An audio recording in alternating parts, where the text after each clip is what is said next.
Hey, have you been wondering about the basics of f-stop, aperture, and depth of field? Well, I'm going to explain all of that in under 6 minutes, and that video starting right now.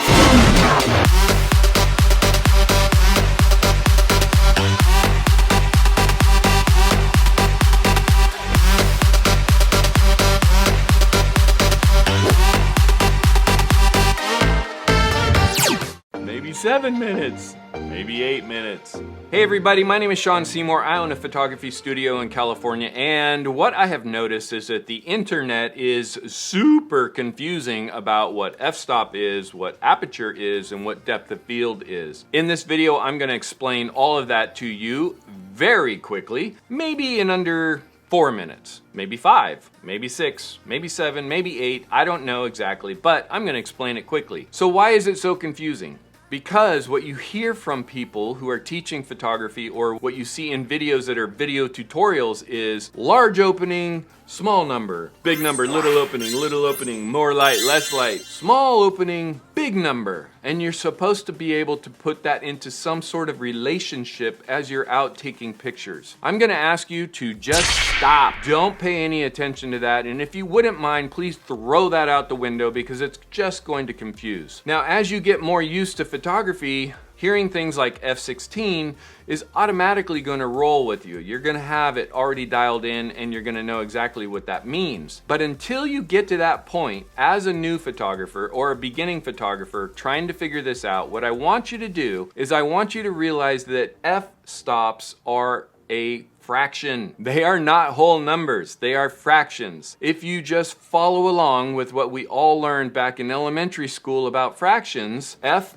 over 2.8 or over 5.6 is a fraction. So what I want you to do is go ahead and take that f and replace it with a 1. And you're going to think about it like this. Is 1/2 bigger or smaller than 1/8? It's bigger, right? Is 1/16 bigger or smaller than 1/4 or 1/4? It's smaller. You see how that makes sense? So take that as a fraction and take that relationship and think to yourself, okay, if it's a fraction, what is a fraction of? It is simply explaining how big your aperture is. And so we're gonna move on to aperture. How do you think about aperture?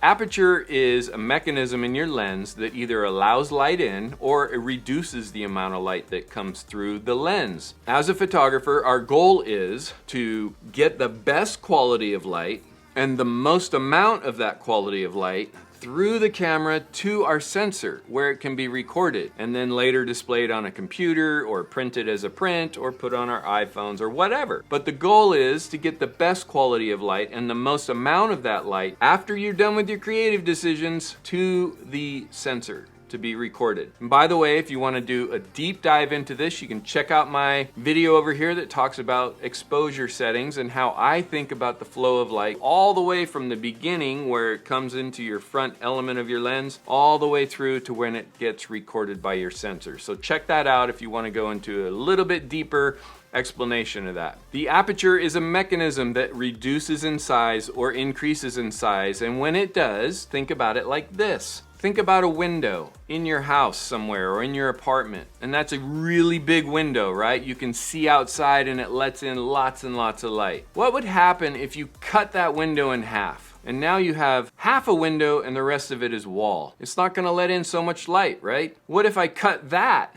Maybe take the whole window and cut it down to 1/16 size. I got this little tiny bathroom size window over here in the corner and it's just not letting in much light at all, right? My room is going to be really dark. If I had a whole wall full of windows, I've got lots of light coming in. If I've got a really small window, I have almost no light coming in. And that is how you can think about aperture. Think of it in the real world like you would a window. Bigger windows, more light. Less windows, less light. So apply the f-stop that I just told you about as a fraction to the window that I just told you about as an aperture. 1/4 is going to be a size of an opening. 1/8 or f8 is going to be even smaller. F16 or 1/16 is going to be even smaller than that. Take your fraction and apply it to your window opening, and all of a sudden in your mind you're probably going to figure out fairly quick, is this a bigger opening or a smaller opening? Is it letting in less light or is it letting in more light? Take that and apply it to your photography, and I think it will start making sense very quickly, to the point where you can walk around with the rest of us photographers and say,